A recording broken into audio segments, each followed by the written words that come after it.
Hello, this is Mr. Hornsby 83. I am here with my review. Great Balls of Fire. The pay-per-view just went off. I'll give my thoughts on it in a minute, but I advertised even earlier in my Facebook Live review of the G1 special, and I talked about some other wrestling news that happened this past week. But I was going to have my friend Matt join me on the Marco Polo app, and he was going to help me review it that way. But a family emergency came up for him, and he's not able to do it. So my thoughts and prayers, and I hope you guys send your thoughts and prayers to my friend Matt, for him and his family, and hopefully things turn out alright for him and his family. So, now on to the review. So it starts off with the kickoff show, which was, well, I was like way wrong on this when I predicted it, which was the Cruiserweight title match. Neville defended against, what the fuck is that? I can't think of the guy's name offhand, but Neville retained. He got kind of a low blow and then won, and then like did a spin kick on the guy and pinned him. That was pretty much that. Then we got to the main card, which I believe started out with Seth Rollins and Bray Wyatt, and pretty much Bray Wyatt did win the match. The way he won, though, he thumbed, Seth Rollins in the eye. Sister Abigail, 1, 2, 3, and I pretty much predicted Bray Wyatt to win. I figured he would, and that's exactly what happened. Then next up, we had I believe it was the Iron Man Tag Team Title match between the Hardys and Cesaro and Sheamus. This was a pretty, it was a decent match. I'll give it that. In the end, Cesaro and Sheamus won to retain the tag team titles. But what happened to Matt Hardy with him getting busted open, if you pay attention, he was kind of acting a little bit like Broken Matt, so maybe we will see the Broken gimmick soon. He was acting like him a little bit. He was like, going like that, making those facial expressions. Then next up, we got, I believe it was the women's title match. Yeah. We got the women's title match with, Alexa Bliss and Sasha Banks. This match is a little bit longer than they've been giving women's matches lately, but I guess it was a decent match. It wasn't, nothing too special. It was, they both put out their best effort though. But in the end, Sasha Banks won the match by countout, so that means they're going to lead to SummerSlam with the Alexa Bliss Sasha Banks title match feud, which I guess is what they want. I guess that's what their plan is for SummerSlam. I don't know. I thought they would have Sasha win the title, and then tomorrow night on Raw, she would turn on Bayley, like her and Bayley were in a tag match with Alexa or somebody, and then Bayley would turn her back, and then Sasha would attack her. But yeah, this was a pretty decent match. And next up, we got the big Cass Enzo Amore match. Actually, I think the women's title match was after this match, but big Cass Enzo Amore. Enzo Amore came out, gave this good promo about, he's quoting Frank Sinatra's, one of his songs, I think, That's Life. Yeah, I think it was That's Life. And he's talking about how he's gonna be a star, this and that. And then Cass comes out. It looked like he was trying to mimic Diesel walking out like this the whole freaking way. And then after the match, he's walking like this. Maybe they're trying to make him the next Diesel. I don't know, but it's not gonna work. But anyway, Big Cass won with the big boot. This match was good for what it was. It was pretty much a squash match. Cass came in, started beating up Enzo, gorilla pressed him, threw him outside the ring, rolled him back in, tried to pin him. Enzo kicks out, so he says, screw it, big boot. That was it for that match. So then next up, we got the IC title match, which was Miz against Dean Ambrose. This match had a lot of shenanigans at the end of it, but it was I guess you could say a good match. In the end, Curtis Axel comes up when Dean was getting ready to finish Miz. Well, there was a point where, you know, Dean hits the Dirty Deeds, goes for the pin. Maurice put the foot on the rope for Miz. Then, you know, Curtis Axel gets up on the apron.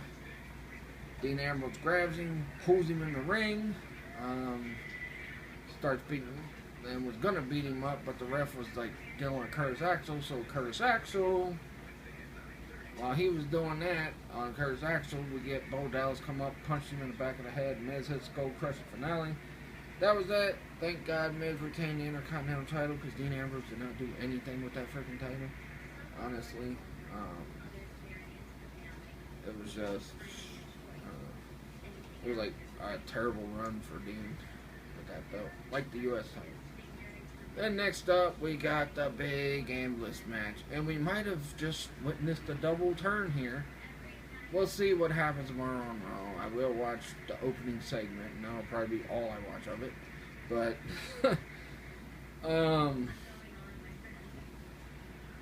it was a pretty good match. Probably one of the best ambulance matches they've had in a long ever, because a lot of the ambulance matches really suck. This match was pretty good, back and forth, fast paced. In the end, Braun Strowman won. Roman, and you know, I kind of figured, I'm like, watch, Roman's gonna go for a spear. Braun's gonna move, shut the doors once Roman gets in the ambulance, and that's how he's gonna win. And that's exactly what happened. So Braun Strowman won, kept the title. I mean, they keep the title though. Thinking ahead to the other match. Won, but afterwards, Roman comes back out of the ambulance while Braun's celebrating. Attacks Braun, throws him in the ambulance, throws out the ambulance guy, drives off into the parking lot, and then this is something we haven't seen since probably the Attitude Era or the Braun Strowman thing a couple weeks ago. But he drives it, he backs the thing right into the back of a truck trailer, I think it was, and it imploded with Braun in it. And then he got out and just, you know, Kurt Angle looked at him like, "What are you doing, Roman?" And then Roman just looks at Kurt, walks off, like, "Look what he did to me." So he walks off. They're trying to get Braun out of the ambulance. That's kind of what weighed down the show a little bit too, because they spent too much. I thought what was going to happen was they were going to have Braun Strowman just be beast like he has been lately, just bust through that side of that door and walk off on his own accord, but that's not what happened. They had an impromptu match with Heath Slater and Kurt Hawkins, which they didn't even let you see who won that match. You heard the announcer say Heath Slater won, I guess by pinfall. So then they're back to that, and then finally they get Braun out. He's bleeding here and there. And they're trying to help him out, but he's refusing to help. And they keep trying to say, "Come on, Braun, you're going to get hurt. You're going to be hurt." And then he gets up, starts holding on to stuff and walking off. He's like, "Leave me alone." So they leave him be. Then we got the Universal title match, which started, I think, at 5 till 11. And in a way, I guess you could say they still did the thing to where Brock came out looking good and Samoa Joe came out looking good, because they kind of played it up like, Samoa Joe dominated most of the match, but Brock did get at least 6 German suplexes. So it wasn't suplex, like 100. And plus they were split out between each other. It wasn't like he kept grabbing them, kept suplexing them. And they had 5 of them. But Samoa Joe pretty much dominated the match. In the end, he gets the Coquina clutch again. Brock, I kind of knew that was going to happen, because Brock was turning like this. I knew he was going to just pull him up, hit the F5, and that would probably be it. I was hoping Joe would kick out and then Brock hit him with another one, but Nope, one F5 is all it took. But, you know, the match just started out with Samoa Joe just beating the crap out of Brock. Actually, it was before the match started, officially. Beating the crap out of Brock. Uranagi through the table. Brock was, like, all beat up. They kept playing up, man, I've never seen Brock get dominated like this, which is true because no one's really done that to Brock in a while. So, yeah. This main event did kind of live up to expectations. I wish they would have let, you know, Joe kick out a 1 F5 and then Brock just picks him right back up and F5s him again, and then that's how he won. But it still made Samoa Joe look strong because Brock barely beat him. So that's good. Overall, though, the pay-per-view, I guess it was an okay pay-per-view. It wasn't terrible. So I'll give it a 3.5 out of 5. The main event is the main thing that really got it the half mark because everything else was pretty decent to good, but it wasn't like great. So yeah, I give this a 3.5 out of 5. I got some announcements before I click off now. A while back I showed I did have a Dutch figure, and earlier this year I ordered a 30th anniversary version of the Jungle Hunter, which took, like I just said on my Facebook Live earlier. Toy Wiz was slacking, wasn't really getting it to me on time, so went ahead and got me an Ultimate City Hunter. And what I'm going to do, I'm going to review the Dutch figure, probably use my son's figure to show the articulation and that all, and his Predator figure to compare the size to it. But I'm going to do it's going to be a re-review, in-box review of this. I don't know when I'm going to do it, but I will be doing it soon. If I can't figure out Twitter poll, I might do it next Sunday.